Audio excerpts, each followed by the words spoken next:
ho avy zany. Mieritreritra tsara tsika rehetra, tena mieritreritra tsara.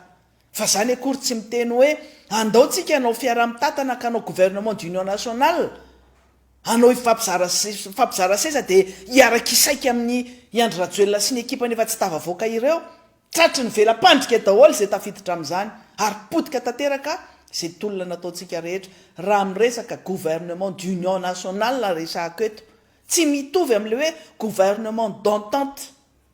nationale intermédiaire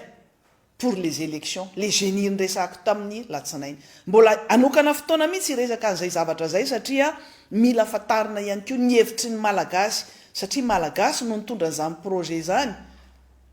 hoe ahoana no amoahana sy anjara biriky hoentin'ireo diaspora avy any ivelany mba anjara biriky no entiny amin'ity hanavotana an'ity Madagasikara ty. Fa misy malagasy ihany koa miaraka namolavolana izany projet mikasika an'izany génie zany.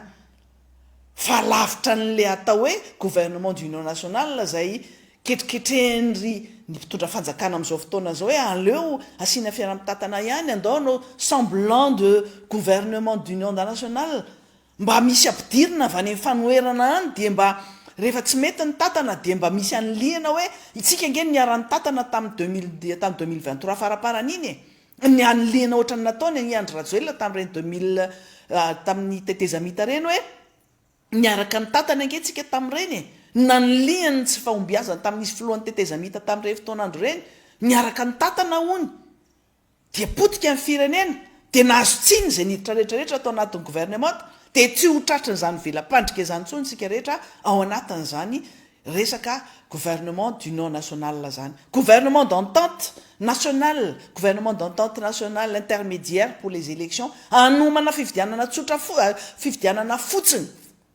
fa tsy zara seza, tsy zara ninina, ary anova zany système électoral zany, izay projet génie zay entin'ireo malagasy miaraka amin'ny malagasy eto Madagasikara sy malagasy avy any ivelany, ary mitady ny fanampinana ireo olona rehetra na mpamatsy vola sy malagasy rehetra ao anatin'izay,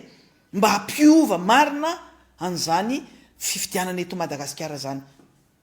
Rehefa jerena amin'ny fotsy miangatra le izy amin'ny fotony, dia misy mamarina anazy hoe tena ty resaka système électoral zay mipetraka sy napetraka eto Madagasikara ty dia natao ametrahana olona tsy mifanandrify amin'ny etaetapony vahoaka malagasy. De zay zavatra zay mbola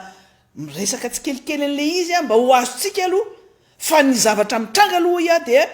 ny resaka fifidianana tsy mandeha mizelona zay omanina zao mpitondra fanjakana zao, ny zavatra ketrehany seny, ny zavatra ketrehany ministera ny ady-tany, zava-doza be zany, satria resaka fokotany de miady dia manana ny ministera piaia izy, de piaia izy dia ministera ny